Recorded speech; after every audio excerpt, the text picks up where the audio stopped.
आप कुछ कह रहे हैं, आपको सुनाते हैं। विभिन्न प्रकार की घोषणाएं की थी, उनके माध्यम से हम सबको जो राह दिखाई थी, आज उसका प्रभाव हमारे सामने है। आप याद करिए, जब जीवन में टेक्नोलॉजी का क्या महत्व है इसके बारे में प्रधानमंत्री जी कहते थे, और पिछले 6-6.5 महीने से पूरा देश और पूरी दुनिया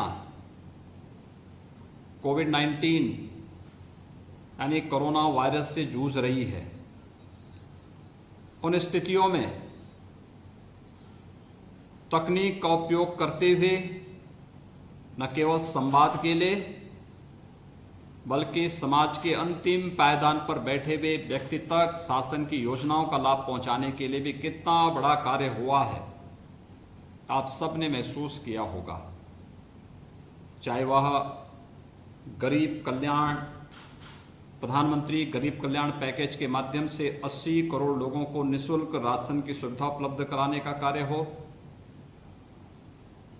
चाहे वह 8 करोड़ लोगों को निःशुल्क रसोई गैस के कनेक्शन के साथ ही सिलेंडर भी उपलब्ध कराने की कार्रवाई हो,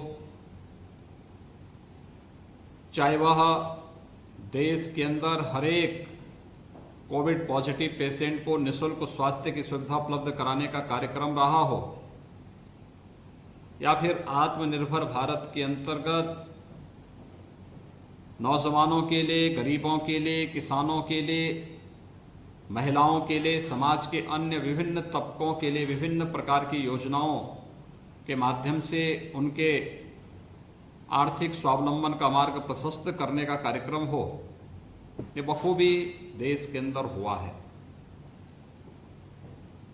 आप सब जानते हैं कि अगर टेक्नोलॉजी नहीं होती तो हम प्रदेश के अंदर 50 लाख से अधिक जो डेली कमाने वाले लोग हैं, स्ट्रीट वेंडर हैं, ठेला रेहड़ी खोमचा लगाने वाले, निर्माण श्रमिक हैं, पल्लेदार हैं, कुली हैं, इन सभी को भरण पोषण भत्ता नहीं दे पाते। इनके अकाउंट खोले गए थे जनधन योजना में, इनकी सूची जैसे ही मंगाई, एक क्लिक करके इनके अकाउंट में पैसा पहुंच गया।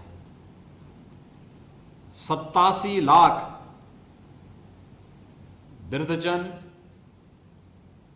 निराश्रित महिलाएं यानी विधवा महिलाएं, दिव्यांगजन, इन सबके अकाउंट में एडवांस में धनराशि उपलब्ध कराई गई। प्रधानमंत्री गरीब कल्याण पैकेज के अंतर्गत इन्हें 1-1 हजार रुपए की राशि अतिरिक्त दी गई, लेकिन ये पैसा डीबीटी के माध्यम से उनके खाते में गया। वो जमाना गया जब इस देश के एक पूर्व प्रधानमंत्री इस बात की लाचारगी व्यक्त करते थे कि 100 रुपया भेजता हूं लेकिन गरीब तक केवल 10 ही रुपया पहुंचता है। ये 90 रुपया एक दल विशेष के लोग हजम कर जाते थे, लेकिन प्रधानमंत्री मोदी जी ने टेक्नोलॉजी के माध्यम से अगर 100 रुपये भेजने का कार्य कर रहे हैं तो पैसा गरीब के खाते में जा रहा है। यह है टेक्नोलॉजी का महत्व। 2 करोड़ किसानों के खाते में अकेले उत्तर प्रदेश के अंदर समय से प्रधानमंत्री किसान सम्मान निधि का धनराशि उपलब्ध हुई। 18 करोड़ गरीबों को पिछले 6 महीने से अधिक समय से 13वीं-14वीं बार निःशुल्क खाद्यान्न उपलब्ध हो रहा है। ये सभी कार्यक्रम तकनीक के माध्यम से तो उनके जीवन में व्यापक सुधार करने का अभियान तो है ही, लेकिन 6 वर्षों के दौरान भी अनेक कार्यक्रमों के माध्यम से बिना किसी भेदभाव के उनके जीवन में खुशहाली लाने का कार्यक्रम, स्वच्छ भारत मिशन हो, प्रधानमंत्री आवास योजना ग्रामीण हो या शहरी, सौभाग्य योजना हो, उज्ज्वला योजना है, आयुष्मान भारत की योजना है, प्रधानमंत्री किसान सम्मान योजना है, जीवन ज्योति योजना है, जीवन सुरक्षा बीमा योजना है, ये जितनी भी योजनाएं हैं ये सबके जीवन में व्यापक खुशहाली लाने का एक आधार बन रही है। और बनी हैं। यानी हमने जाति मत मजहब को आधार नहीं बनाया,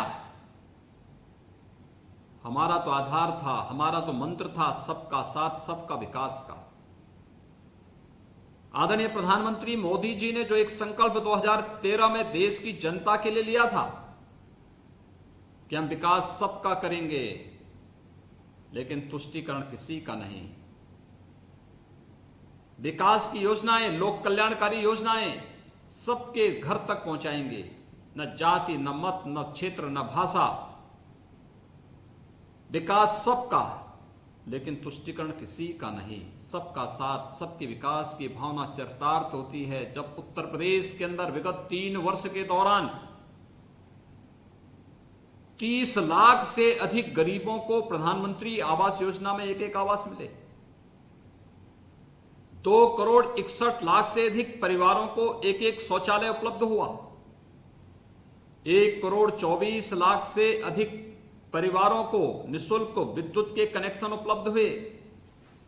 46 लाख से अधिक परिवारों को निःशुल्क रसोई गैस के कनेक्शन उपलब्ध कराए गए।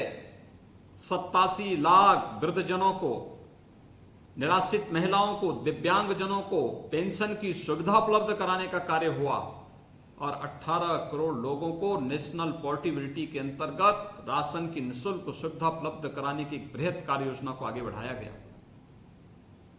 देश के अंदर 50 करोड़ गरीब आयुष्मान भारत के अंदर 5 लाख रुपए हर वर्ष निःशुल्क स्वास्थ्य सुविधा का लाभ ले सकते हैं। यहाँ रुकते हैं एक छोटे से ब्रेक के लिए, जल्द हाजिर होते हैं। आप देख रहे हैं के न्यूज, खबरों का सारथी।